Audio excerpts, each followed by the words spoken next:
පණවිඩයක් කියන්න තියෙනවා. 2026 රිවිෂන් එකට ලෑස්ති වෙන්නයි යන්නේ. ඉතින් දැන් 2025ත් ඉවරයිනේ ළමයි. දැන් 2026 වැඩපිළිවෙලත් එක්ක දැන් ගොඩාක් අයට තියෙන ගැටලුව තමයි මේ මොනවද මම 2026 වෙනුවෙන් කරන්න කියන එක. ඉතින් මම ඒකයි මේ ටක් ගාලා මතක් කළා පණවිඩයක් දෙන්න ආවේ. 2026 පන්ති පටන් ගන්න කලින් මම හිතුවා 12 වසර සම්පූර්ණයෙන්ම එකපාරක් මතක් කරලා දෙන්න. මොකද 12 වසරේ ඔයාලා දන්නවා පාඩම් 6ක් තියෙනවා. ඉතින් මේ පාඩම් 6 අපි රීකැප් එකක් විදිහට පොඩි මයින්ඩ් මැප් එකක් එක්ක සම්පූර්ණයෙන්ම මතක් කරලා දීලා 13 වසර පාඩම් ටික කරන්න තමයි සූදානම. ඉතින් නොවැම්බර් 12 සැසිප් එකේ තියෙනවා බදාදා උදේ 8 ඉඳලා 2 වෙනකන් මේ වැඩසටහන. ඒ වගේම අවිස්සාවේල නවෝදය නොවැම්බර් 13 බ්‍රහස්පතින්දා 8 ඉඳලා 2 වෙනකන් තියෙනවා. ඉතින් මේ වෙනකොට අපි එක ආයතනයක සෙමින එක කරලා තියෙන්නේ. ඉතින් මේක ඔන්ලයින් සම්බන්ධ වෙන්නත් පුළුවන් දරුවන්ට. ඒ වගේම ෆිසිකල් සම්බන්ධ වෙන්නත් පුළුවන්. ඉතින් එදාට ඔයාලට මේ සම්පූර්ණයෙන්ම අපේ රිවිෂන් වැඩපිළිවෙල සහිත පොතක් හම්බ වෙනවා.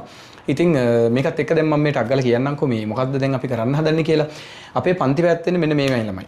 අපි උදේ 7ට උදේ 7:00ට පන්තිය පටන් ගන්නවා. උදේ 7:00 ඉඳලා අපි 9 වෙනකම් පේපරයක් ලියනවා.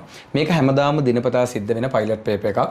9 ඉඳලා අපි 11 වෙනකම් ළමයි අපේ තියරි එකකයක් යනවා. ඊට පස්සේ අපි 11:00 ඉඳලා 2 වෙනකම් අපේ රිවිෂන් වැඩසටහන යනවා. ඉතින් මේ විදිහට පැරලලි තියරි සහ රිවිෂන් එකට යන වැඩපිළිවෙලක් තියෙනවා. ඉතින් ඒ අතර අපි මාසෙට එක පුල් පේපර් එකක් ලියලා ලකුණු කරලා රෑන්ක් කරලා දෙනවා. එතකොට මේ විදිහට අපි උත්සාහ කරනවා පුල් පේපර්ස් 8ක් අපේ වාර විභාගවලට අමතරව පුල් පේපර්ස් 8ක් ලියන්න. ඒ වගේම ඩේලි පේපර්ස් අපි හැම දවසකම උපරිම පේපර්ස් 30ක් ලියන්න බලාපොරොත්තු වෙනවා. අපි මේ වෙනකොට ඩේලි පේපර්ස් 28ක් ලියලා තියෙන්නේ. එතකොට ඒකෙත් අලුතෙන් සම්බන්ධ වෙන දරුවන්ට පේපර්ස් ටික ගන්න පුළුවන්, රෙකෝඩින් ටික ගන්න පුළුවන්.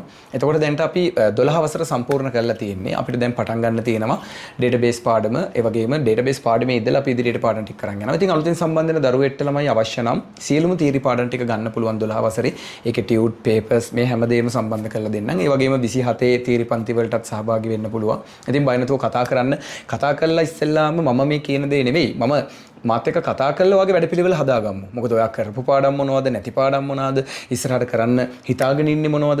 මේක මාත් එක්ක පර්සනලි කතා කරමු. කතා කරලා මම ඕගලන්ට දෙන්නම් වැඩපිළිවෙල මෙතනින් පටන් ගමු, මෙතනින් මෙහෙම කරමු කියලා. දැන් පොදුවේ මේ පණවිඩේ හැමෝටම දෙන්නේ ඕගලන්ට මේකේ මේ දිනවක වාහන ටික කියන්න ඕන නිසා ළමයි ඕනෙම දෙයක් මේ කියන දාලා තියෙන ටෙලිෆෝන් නම්බර්ස් වලට කෝල් එකක් දෙන්න. කෝල් එකක් දීලා අහන්න සර් අපි මොකද්ද කරන්න ඕනේ 12 වසරේ යම් අඩුපාඩු සිද්ධ වුණා, සුළු සුළු අතපසු වීම් සිද්ධ වුණා. ඉතින් සුළු වරදකට සමාවක් දෙන්න බැරි කමක් නැහැනේ.